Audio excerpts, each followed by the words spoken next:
Suit करता था तो आपने 60 में भी ये खरीद लिए थे, अब सूट नहीं करता तो 2000 से पहले आप आने को भी तैयार नहीं। बहरहाल इसका जवाब आपको सुप्रीम कोर्ट में देना पड़ेगा। ये ARY वो कागज है जो ARY रोज लहराता था। ARY ने ज़हीम कादरी साहब को, चौधरी निसार अली खान साहब को और दूसरों को ये कहा कि आप आके टीवी प्रोग्राम्स में ये कहें कि ये 20 साल पहले प्रॉपर्टीज खरीदी गई थी। बहरहाल इन तमाम तजादात का जवाब अब तक आपसे मांगा जा रहा था। उम्मीद है जैसे आप कहते रहे हैं कि हम इसका जवाब सुप्रीम कोर्ट में जाकर देंगे, उम्मीद है ये जवाब सुप्रीम कोर्ट में भी जाकर मिलेगा। ये थे वो तजादात जनाब जुबैर साहब, मोहम्मद जुबैर साहब और दानियाल अजीज साहब, हमने नहीं लगाए। ये आपके सामने बैनुल अक़वामी अखबारात, टेलीविजन और आपके अपने दिए हुए बयानात हैं, आपकी अपनी पार्टी के लीडरों के दिए हुए बयानात हैं जो आज आपको मुश्किल में डाल रहे हैं।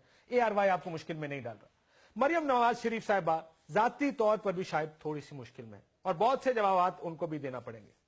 उनका पहला इंटरव्यू 2011 में उन्होंने टीवी एक इंटरव्यू दिया, उसमें लंदन और पाकिस्तान में किसी भी प्रॉपर्टी की मलकियत से उन्होंने मुकम्मल तौर पर इनकार किया था। फिर उन्होंने बाद में कहा कि वो ट्रस्टी हैं इन प्रॉपर्टीज की। आज मुज़ा ने कहा कि उनका जो टीवी इंटरव्यू तोड़ मरोड़ कर पेश किया गया। तो ब्रीफ आपको बताते हैं कि क्या बात कही थी महमूद रशीद साहब ने। हमजा शहबाज शरीफ के नाम 4 प्रॉपर्टीज हैं सेंट्रल लंदन के अंदर। हसन नवाज शरीफ के नाम 3 प्रॉपर्टीज हैं सेंट्रल लंदन के अंदर। कलसूम नवाज शरीफ के नाम 3 प्रॉपर्टीज हैं।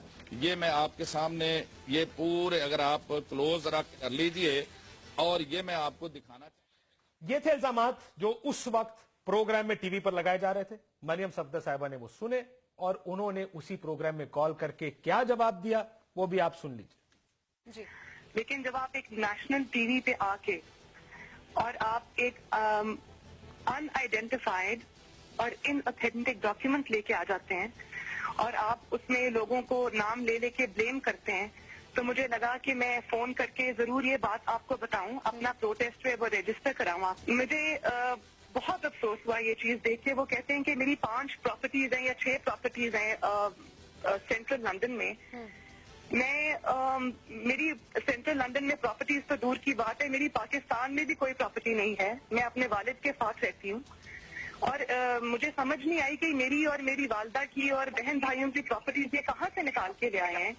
ये अगर इस बात को प्रूफ करते हैं तो मैं आप जो भी मैं मानने को तैयार हूँ ठीक है कि ये जो बिल्कुल कह रहे हैं सही कह रहे हैं, लेकिन इनकी मुझे ये समझ आनी चाहिए कि इनके जो पेपर ये पेश कर रहे हैं उसका सोर्स क्या है, उसकी क्रेडिबिलिटी क्या है। एंकर ने बाद में अगला सवाल उनसे ये पूछा था कि फिर कोर्ट में लेकर जाए इनको। ने कहा जी मैं कोर्ट में क्यों लेकर जाऊं, ये अपना कागज लेकर कोर्ट में जाए। तो ये थी वो पूरी साउंड जिसको आप कहे तोड़ मरोड़ के पेश किया गया। सवाल इल्जामात लगे, उसका जवाब क्या था हमने बगैर एडिट के शुरू से लेकर जब तक उनका जवाब इस चीज पर चल रहा था, जब तक रेलेवेंट जवाब था हमने आपको सुना। उन्होंने कहा मेरी वालदा मेरे बहन भाइयों की प्रॉपर्टी से कहां से निकाल कर ले आए। सो ये था जवाब मरियम सफदर साहिबा का। अब उनका यह कहना है कि वो ट्रस्टी है, बेनिफिशियल ओनर नहीं है, जबकि जो मोज़ाइक फोरेंसिक का जो खत लिखा गया मरियम सफदर साहिबा की जानिब से वो ये दिखाता है कि ये शेयर होल्डर है, बेनिफिशियल ओनर है ये इन प्रॉपर्टीज की मरियम सफदर साहिबा, सोल शेयर होल्डर, यानी वो वाहिद शेयर होल्डर है बकौल असद उमर साहब के। क्या मरियम नवाज ने या मरियम सफदर साहिबा ने अपनी 2012 की टैक्स रिटर्न्स में ये तमाम डॉक्यूमेंट्स दिखाए थे, डिक्लेयर किया था? मरियम सफदर साहिबा